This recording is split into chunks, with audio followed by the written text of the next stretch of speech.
you up here in a second. Say what you're going to say first, mate. Yeah, I was just trying to say Richard always do not want to accept that most of these officials are corrupt. That's what I'm trying to say. Whenever you bring the corruption playbook, Richard always try to play it No, but down. Richard's a devil's I don't advocate, think. mate. He's a devil's advocate. That's all he is. He's not. He, I just want to know. Do you really believe that wholeheartedly? Do you Yeah, really believe and that? No, you can send it. No, no, no, no. Richard, no, you can send it in the chat. So it's between two of us. No need to yeah, say it to the public. Do you really believe yeah, that? In the chat, just put it in the chat. yeah. I believe it. There's a reason for it. I used to write on on a website called Untold Arsenal.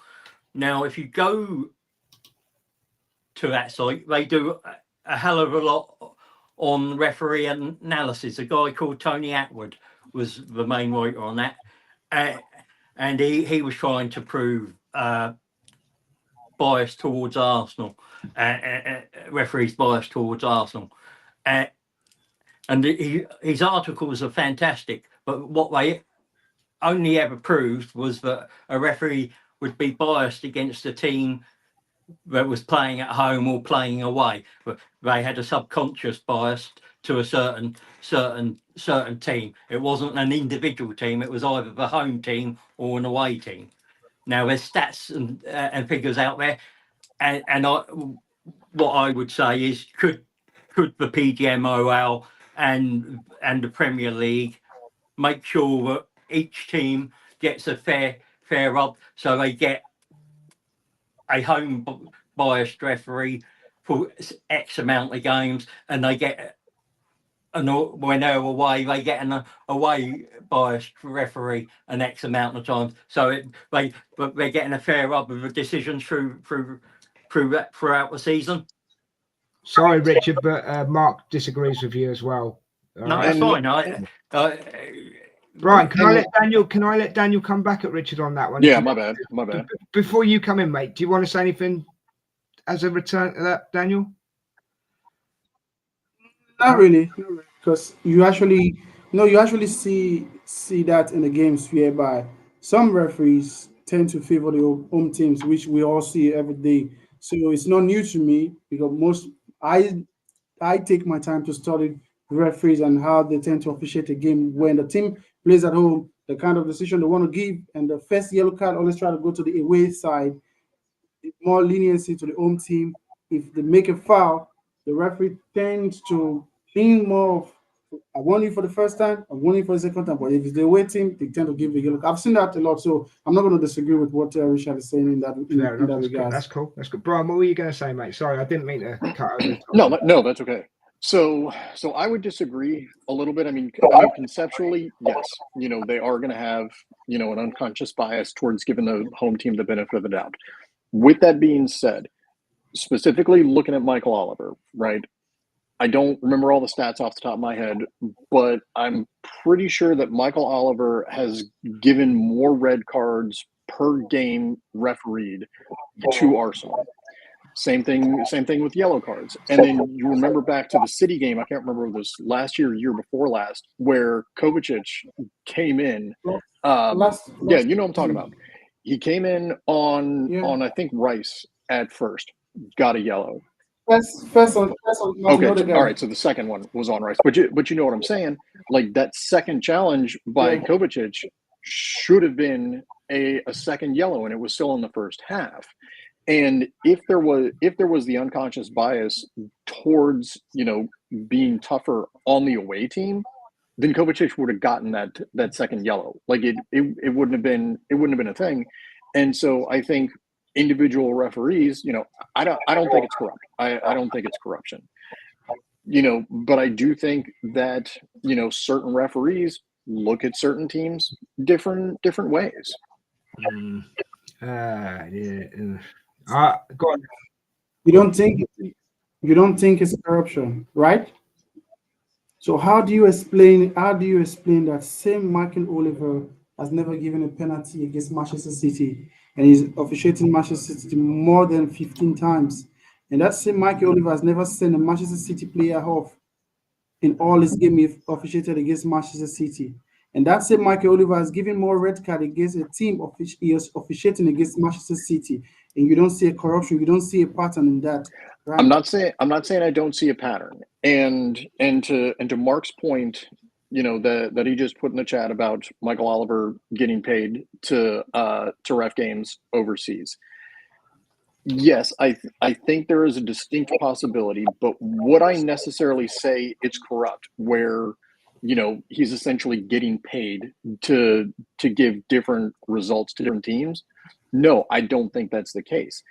I think that is a case where it is an unconscious bias, but you know, I wouldn't necessarily say, How does it go from? Sorry, bro, I've got a Right. question. I have got questions. Okay. Yeah. Okay, How does it go okay. from Okay. not being corrupt to an unconscious bias?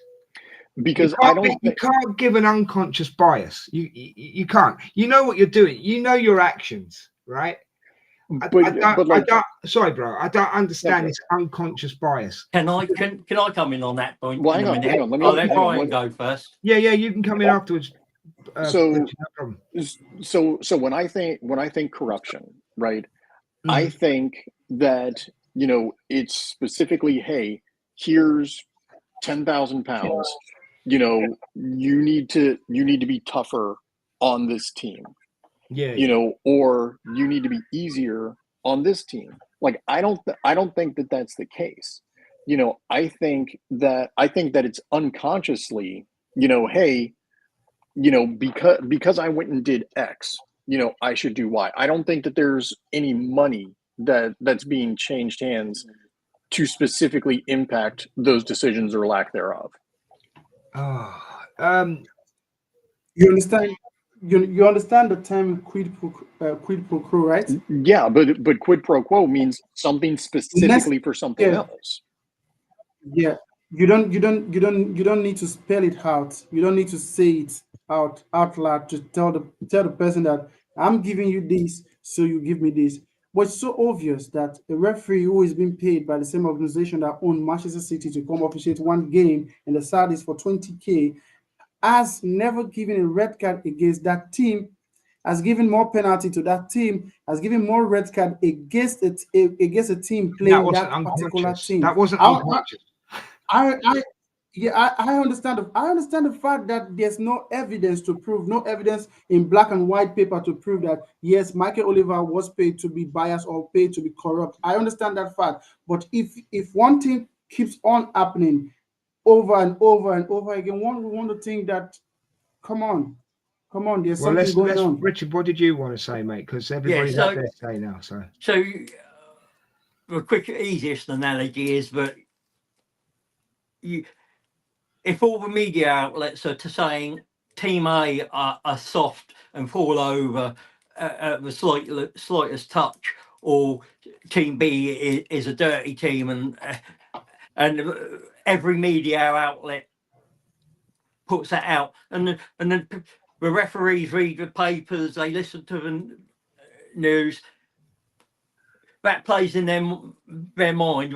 So when they officiate it, they might not be, but they will be subconsciously when a foul happens. Oh, he's feigning it. Because everyone says they're soft.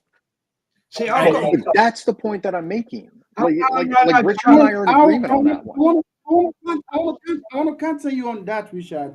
I want to counter you on that. If you're saying that, so what is the use of VAR? Yeah, we'll get into that in a minute. Yeah. So what is the No.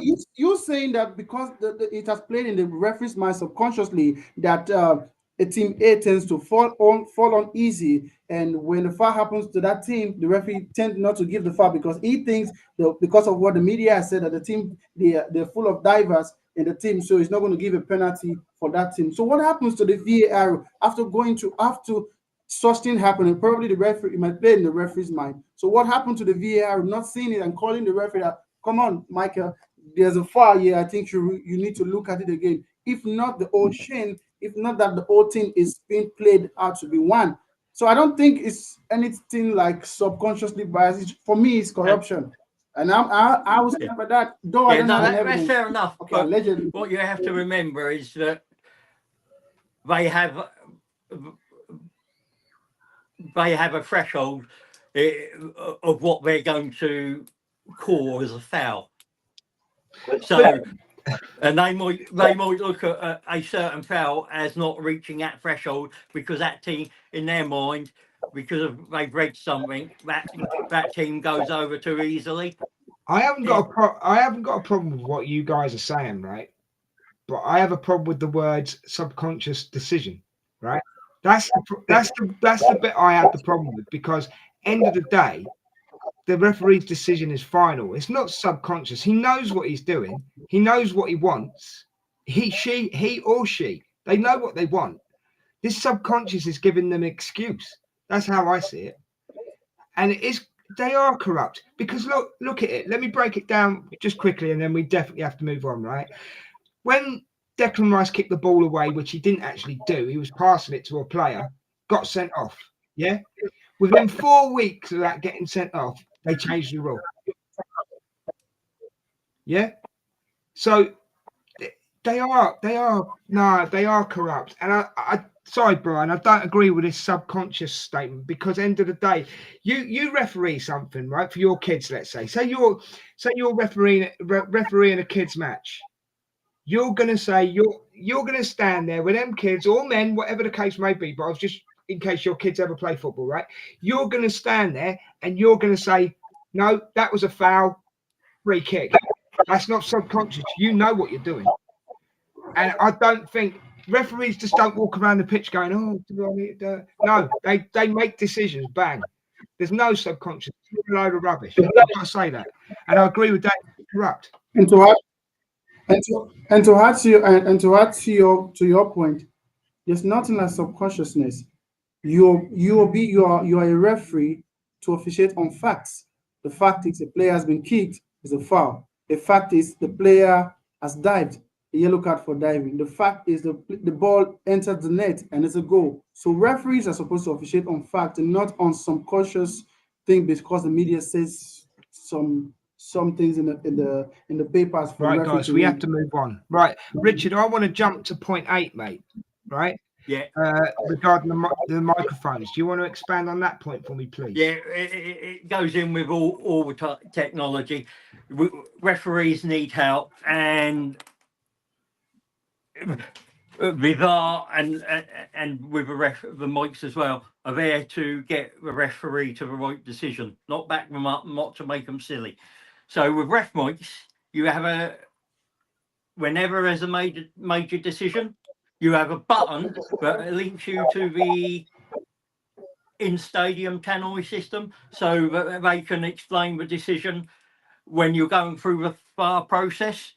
I'd also like ref cams, so that you get to see what the ref sees full speed. You don't ever get to see, you don't get that footage, never gets slowed down. You only see what the referee sees from the angle he's at that time at his speed, because the eyes are easily fooled. These were why magicians with slight hand tricks could Well, with get the away club with world. it. No, go ahead. Sorry, Richard. Sorry. Yeah, and then the last thing as well is that all this should be done in stadium on the big screen so that the fans can see. Now, this won't make the fans in the stadium any more happier, because they're fans and they're not going to like a decision going against their team. But when they go home the following that night and watch match of the day, and they've had time to think of it, it will give them a bit more understanding, and it builds clarity and transparency. Well, and trust. Well, I've been making the terrible mistake of watching the Club World Cup over here. But they, like right now, they do have the ref cams. They do have the ref, like if they go to VAR, they'll come out of VAR and they'll say what the decision was. I think it's going a little bit too far to pipe into the stadium, the discussions between VAR and the ref. But I do like the idea of putting, the camera angles and whatever like that on the screens, so that way the fans can see what is going on. In terms of the way the ref cam and the VAR and the announcing the decisions so far, I think it's actually worked really well. We may not necessarily agree with the decisions that are made, but at least they're saying, hey, there was a foul for number 25 from Porto, committed a foul in the box, therefore it's a penalty, something like that. Mark says paying fans are the last ones to know that it's wrong.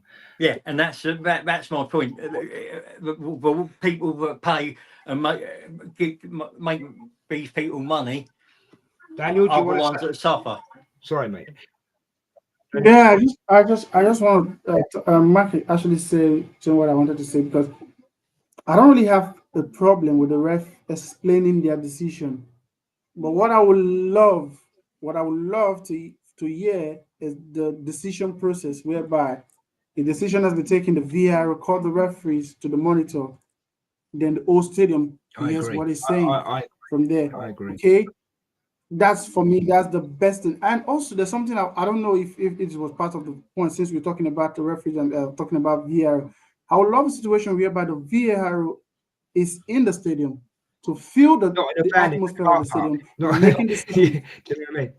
Not somewhere in Stockley Park where nobody knows what is going on, because most times the referees in the stadium can understand the tension in the game, to understand what is going, because of how the fans react. I believe if the VAR is also there, decisions can go the same way with the referee. I don't like the idea that the VAR is somewhere in Lagos while they're playing the match here in London. But then you'll get the problem, like Richard was saying, where overall the home team is going to get more favorable calls. And if we're saying that we want the laws of the game, applied equally, then you almost need them out of the fan environment.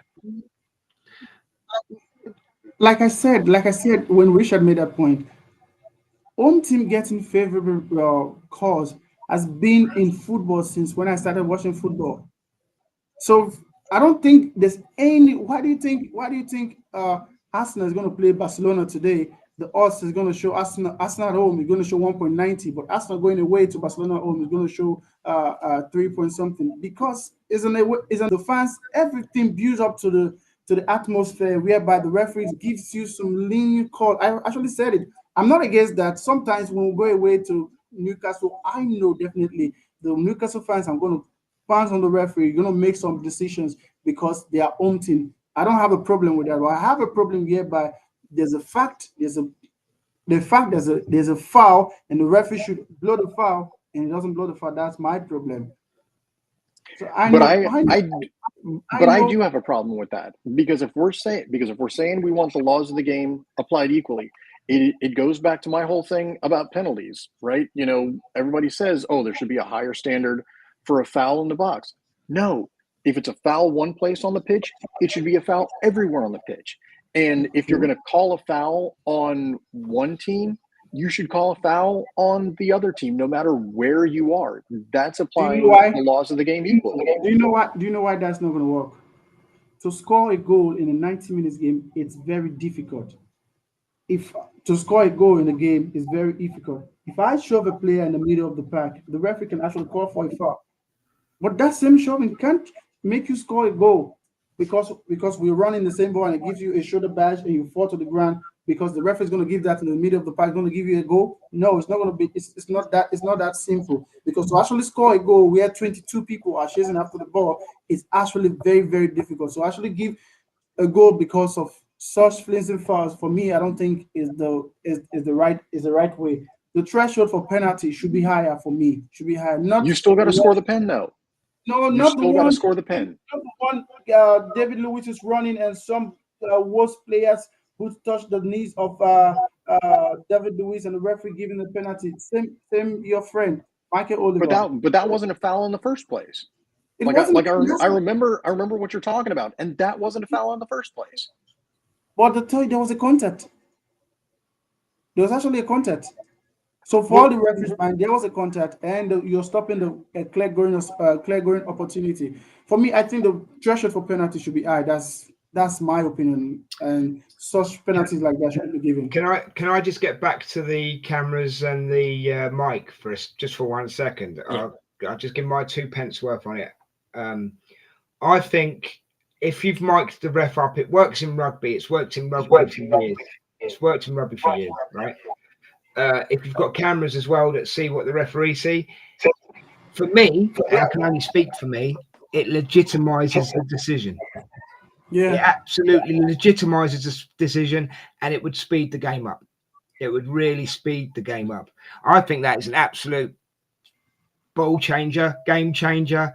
It needs to be in the game. It needs to be implemented. Plus, the fans do need to know what's being said and do need to know why that decision has come to that decision. How much better would you feel if you knew what was going on instead of going, well, why is he? How many times do you turn around and you say, why is the referee giving that? It cuts all that out of the game. It really does cut all that out of the game. Mark, thank you for joining us. I believe you want to say something. Yeah, I do. It's going back to I think this is a clear pathway. I've heard all the talking points tonight, and this is a clear pathway where it has to change, and it's an obvious one. And I'm just going to add to what you just said about rugby. It's TMO, and what happens in TMO? Well, what happens in Premier League at this moment is, if it's not a clear and obvious error by the referee whose mate is in VAR, then it won't be overturned and it won't be looked at. I think that's completely wrong, because VAR could then take a back step and all the blame goes on to the referee. So while I've got opinions on certain referees, I think they get too much pressure put on them during the game because VAR back away from the situation. It's not a clear and obvious situation, or it's not a clear and obvious error, so they don't get involved. Where rugby comes, the referee, who doesn't have cameras in front of him, speaks out on the microphone system that Richard has elaborated to, and 100% the paying customers in every stadium deserve to be the first to know, rather than anyone at home watching the same game. Agree. That is disgusting. That's a fact. Some of the decisions take up to 5 minutes. But what happens in TMO, which is the most beautiful thing ever, there's the blame gets taken away. The referee will say to TMO, can you have a look at point A, point B, and point C, please?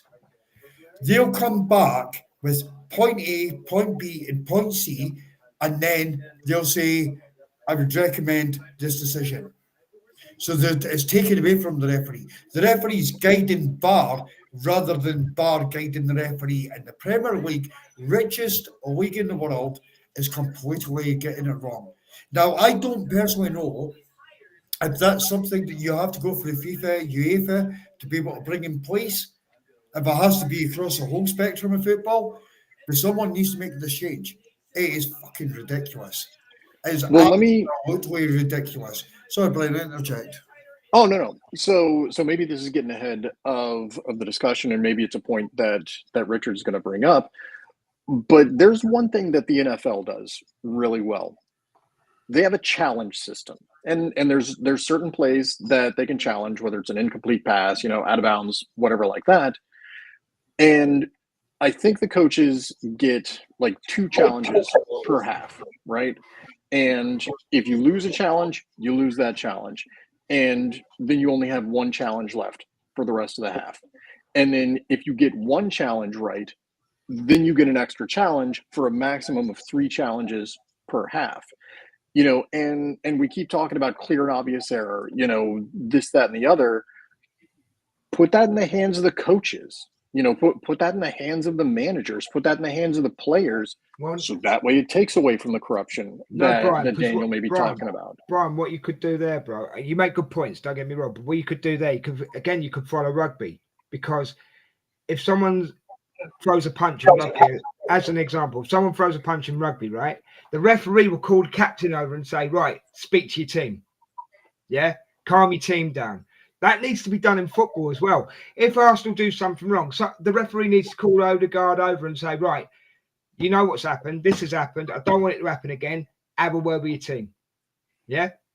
Oh, I agree. And that'd be great. That works as well. Right, guys, genuinely, we're running out of time, and I'm really sorry because we could probably go on for another hour, but we are actually running out of time.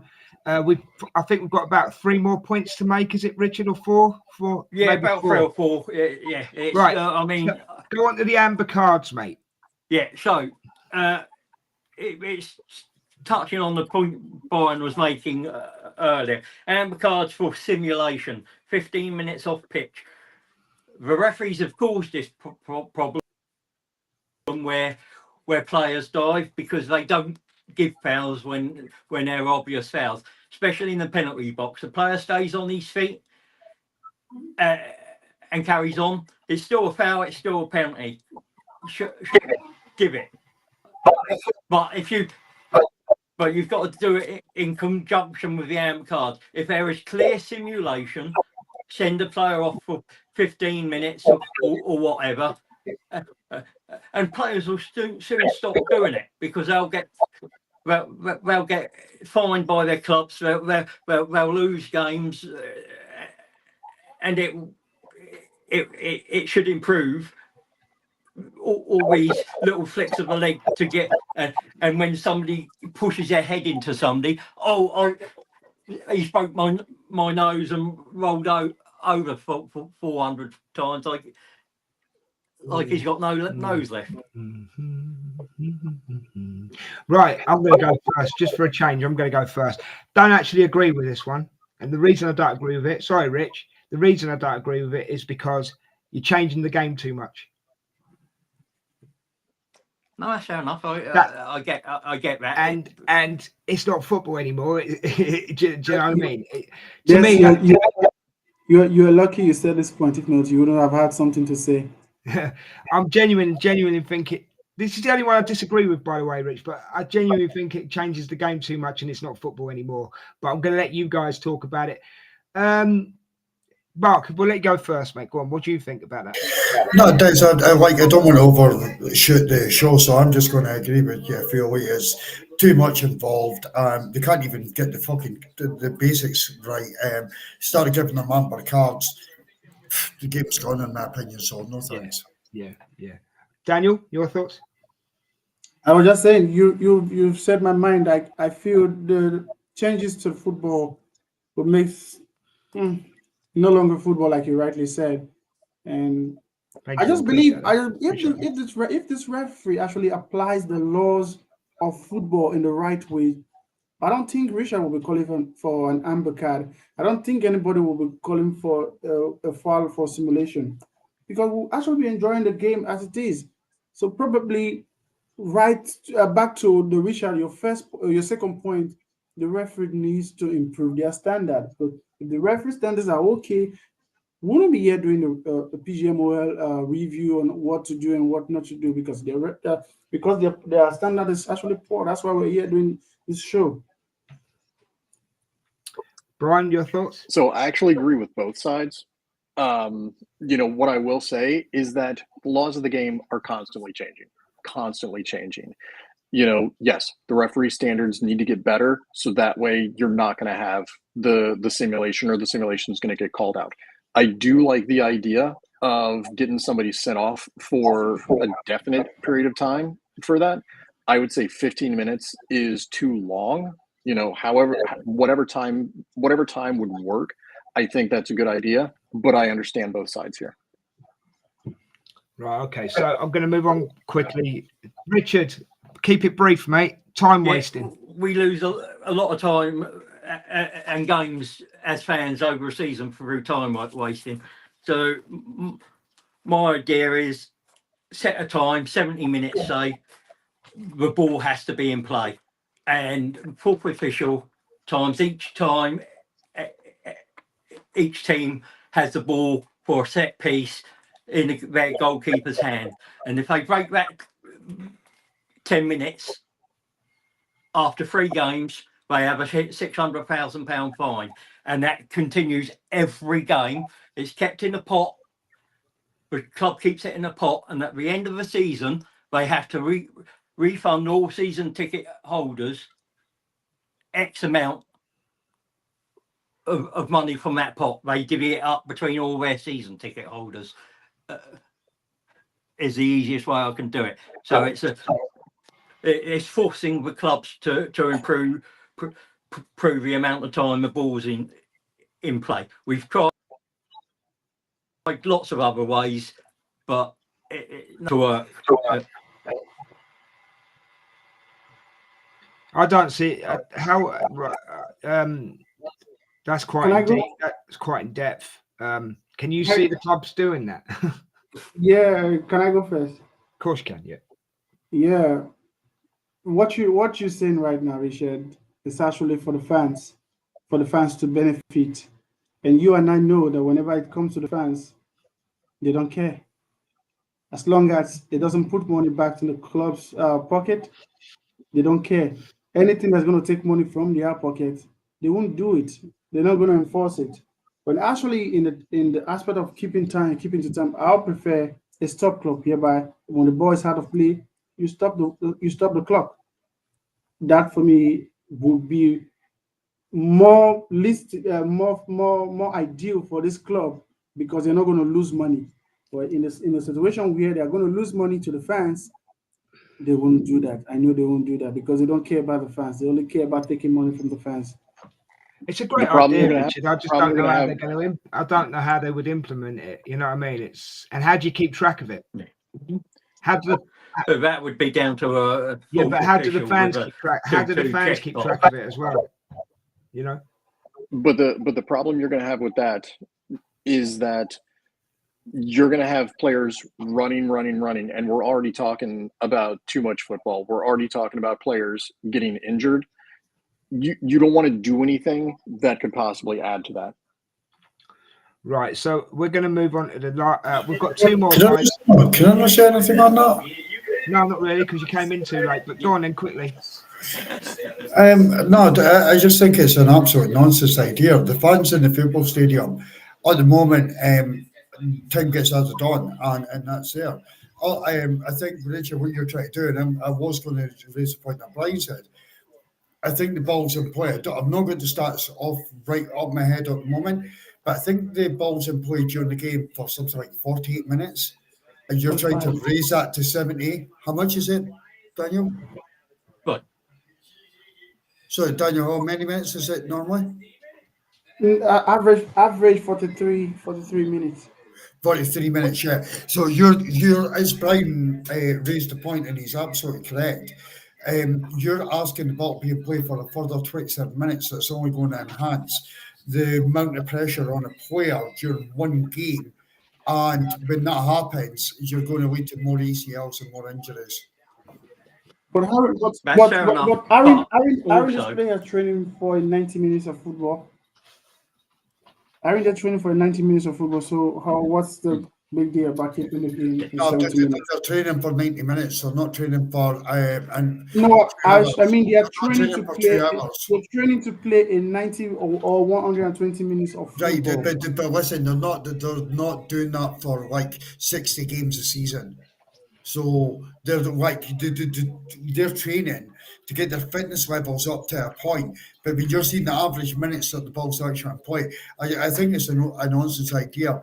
The only way that you can make that work, go ahead, do it, put pressure on. Tennis has come back to my head. No, I think get all the players to take a pay cut. No, Daniel, what do you want? It can actually work, Mark. It can actually work. You can rebut as soon as they finish, bro. Right? Ask all the players in the Premier League to take a pay cut, and then we could introduce more players into our squads, and then we'll reduce the levels of injury. This would only enhance the injuries to our players. You can rebut now, Daniel. Have a bit of respect, bro. I wasn't having the goal at you. I was just making you understand. These players, they train to be fit for 90 minutes of football. So them not giving that 90 minutes of football, they're shortchanging the fans. The fans are losing money. The fans are not getting the entertainment they're going there to see. So how do you go and watch 90 minutes of football and you only get an average of 43 minutes while the ball is in play? It doesn't work that way. I'm not saying it's going to work whereby the club take that money and give back to the fans. It's not going to work because like I said earlier, when it comes to the fans taking money from the club, there's no way the club is going to do that. But if you, let's say, have a stop clock whereby the ball should be in play for 70 minutes, you have a stop clock, and when the ball goes out for a throw in or a goal kick, the time is paused. For me, I think that will work better because at the end of the day, these players are training, these players are athletes, they're training to play for 90, 120 minutes. So I don't see any problem that. Yeah, and my thing is part of the point is that with Daniel saying it's in for 48 minutes. That's nearly half a match. You have a season ticket holder pays for 38 games in the Premier League season, so they're really only getting 19 games. No, a season ticket holder pays for 19 games in a season, Richard. Half the games are at home. Half the games are at home. And the season ticket holder still getting his value because he's in that stadium for almost like an hour, 2 hours. But he's not getting a whole game of football, of course he is. Because you get 10 to 15 minutes added on time per game. And this is only Premier League games that I'm talking. Do you want to add this to 60 games over the course of the season? You're going to be watching. You're going to be talking. Daniel, 2 seconds again. You're interjecting me again. I'm not even in my point, bro. Please. No, you're actually going off the point because nobody goes into the football field to watch players warm up. No fans go into the stadium to watch a halftime show. The fans go into the stadium to watch the footballers play for 90 minutes. So you're talking about training, watching them 15 minutes before the game, spending 2 hours in the stadium. I didn't mention any of that, but thank you for interrupting me twice, Daniel. You're showing your rudeness. Put yourself on mute, bro. Honestly. No, don't say that. Put yourself on mute. Put yourself on fucking mute. No, you shouldn't say that. You're pissing me off. No, but I don't care. There's twice you've done it. Watch the podcast back and you'll see what you've just done. Richard, the point I was making, I didn't any entertainment show or anything like that. We played 45 minutes of football. During that, the ball goes out. First half, the referee, the fourth official, puts the clock up to say how many minutes are added. There's a 15-minute break, obviously. I don't watch any entertainment. Outside that, you get the 45 minutes. The next, Paul's only saying that because I went on him. He was talking. It's actually, what's actually saying? You're interjecting me again. What is the point of being on a podcast if you're going to keep doing this, mate? It's the third time. Brian, the men yellow cards you're giving them.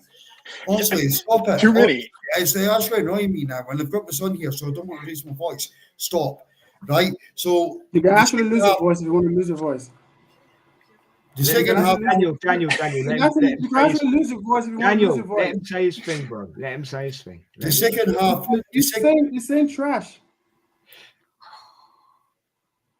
Daniel, let him finish. Let him finish. Okay. Go, Mark. Floor's yours. I'm sorry if you can't control your guests, I'll just keep my mouth shut. It's okay. No. Say what you were going to say. I can control my guests. Say what you're going to say. I just asked him to stop. Okay, then. Fair enough. We'll move on. Because he wanted to say trash. Point number 12, Richard. Yeah, again, this is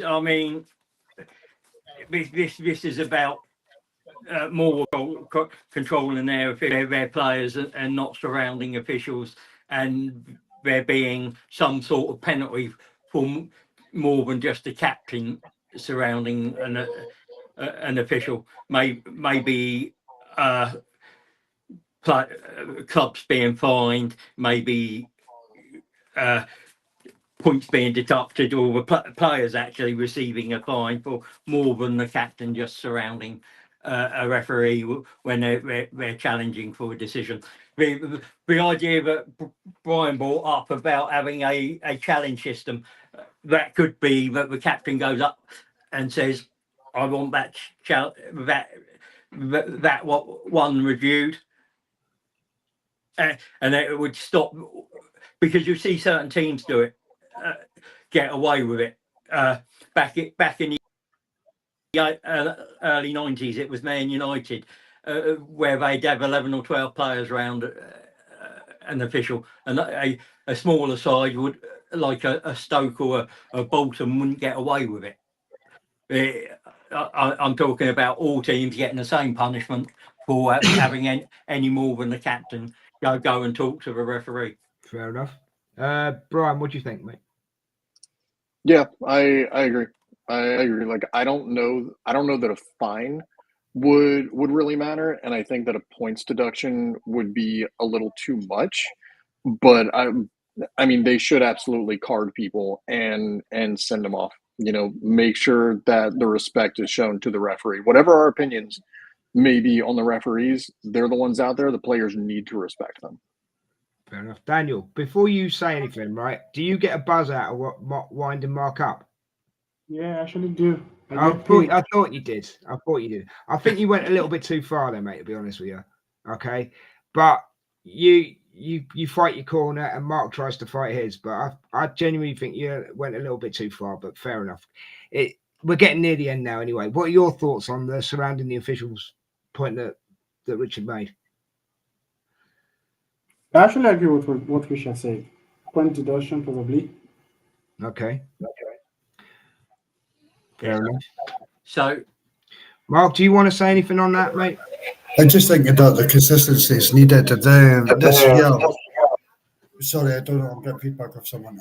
This year, it was stated that the only players that could approach the referee was the captains, and that rule wasn't put in place. So rather than me speak shit, I'll just stay on mute. As Paul I'm not said, saying, Mark. Mark,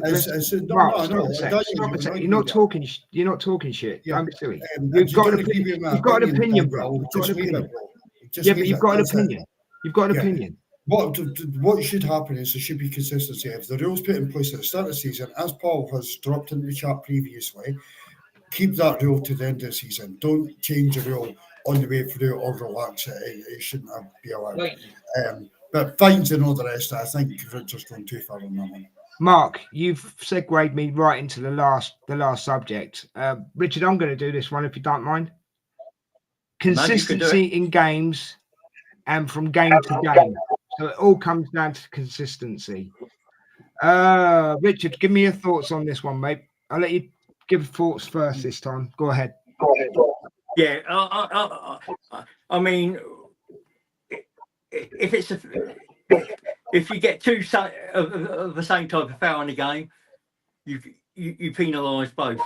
If you get a similar one in 2 games time, it's a foul, no matter who the referee is and who the teams are. You get that consistency, and fans will not be so vociferous about this. Mm-hmm. We all want consistency in decision making. Yep. Consistency, Daniel? Yeah, we all want consistency in terms of officiating. But I don't think we'll actually get consistency in game of football because everybody has a perspective to how to judge a different situation. But what I believe we should be clamoring for good officiating. If you ask for consistency, we might not get that, but we clamor for good officiating. I think we'll get that because every referee, like I said, they have the ways of judging things. So we're not going to get that consistent officiating from one game to another, but we can actually agitate for a good officiating. Okay, thank you. Mark, I'm going to come to you about the consistency, mate. You kind of touched on it. It's just for me, it's just whatever the rules are have to be set in stone for the whole entire season. And again, I'm going back to what Paul said. It has to be, it absolutely has to be like you can't change a rule during the season. I think all the points that Richard's made tonight, and we are coming to a close. The only one that really makes sense to me is the decision should be taken away from referees. And that way the consistency will be there because they won't have to be faced with making them or not making them. But we saw real changes last season for me that appalled me, and it appalls me for other teams as well as Arsenal. It's not just an Arsenal head-on. It appalls me across the Premier League. And they're human beings who don't deserve it. If what Brian said was true, then wait, you're agreeing with me? No, I said if what Brian said, if there's a question mark. Oh, okay. Yeah, Okay. question mark.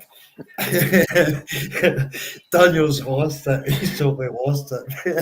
Like, so I'm so by almost. If there is a question mark around referees, if you take that away from them, then it means that there's another body that is actually fully hearted responsible for what happens within a game of football. And at this moment in time, people can blame VAR, they blame referees, they bring in corruption. It's time that we took all that away. And there's just one head that we can say it's their fault. It's their fault. They're not good enough. We replace them, we move on. When you've got 4 or 5 bodies to do this with, it's hard to put your finger on who is actually at fault, and that for me is the final point. But brilliant show, guys. Brian, what are your thoughts on the consistency? I'm going to let you have the final say out of the guests, so hit us with it, mate.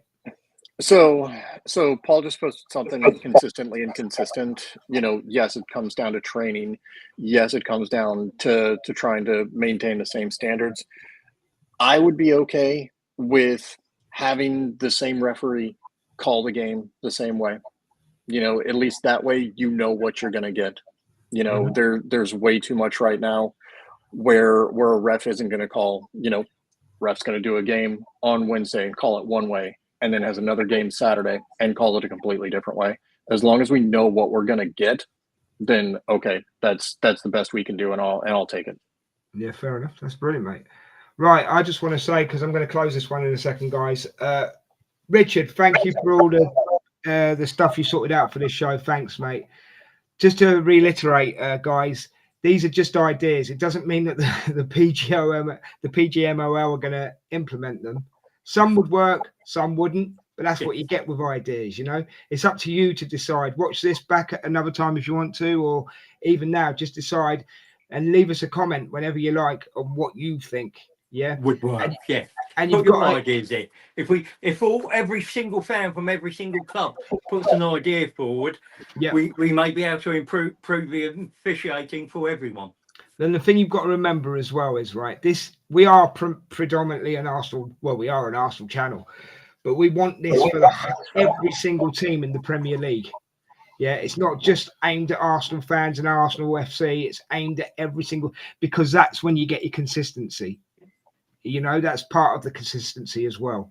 Okay, so I'm going to end this one, guys. Thank you for being with us tonight. If you've been in the chat or you've been watching on a platform, some real good views. Thank you very much. It makes it really, really good. Don't forget, on your way out, if you'd like to share and you'd like to subscribe and you'd like to hit the bell notification to see more arguments, more football talk, more passion. You're going to get it here in the North Bank. So give us a like and a sub on the way out and a share. You help the channel out with the algorithm and all that sort of stuff. Just have to say thank you now to my guests for tonight. Statman Richard, thanks for everything you've done, mate. Great show. Okay. Yeah.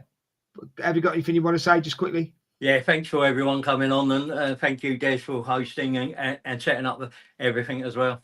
You're welcome. You're welcome, mate. It was a pleasure. Daniel, thank you for being on, mate. Controversial as always. I ain't controversial. Like I said, I think you are a little bit, but there we go. Brian, I hope your submarine doesn't sink, but thanks very much for coming on. No, thanks for having me. And Mark, I know you hate Yanks, but you love this one. Oh, and also thanks for bringing on your red and yellow cards, mate. I'm saying. You've changed the rules there because you gave Daniel 4 yellow cards, I think. You know what? I'm a shitty referee. That's all I can say. You won't be taken on by the PGMOL, will you? Mark, thanks for coming on, mate. Shame you weren't here from the beginning. It would have been more interesting, I think, if you had been. But don't ever think that you haven't got an opinion, mate, because you have. You know that. 100%, guys. I appreciate the work that you're putting in. This is a topic that had to be brought up at some point. Well done, Richard, for your grim work. Des, again, for your endless hours doing this stuff. It's absolutely amazing. The channel loves you guys for the work you're doing. things are moving forward brilliantly, and there's going to be great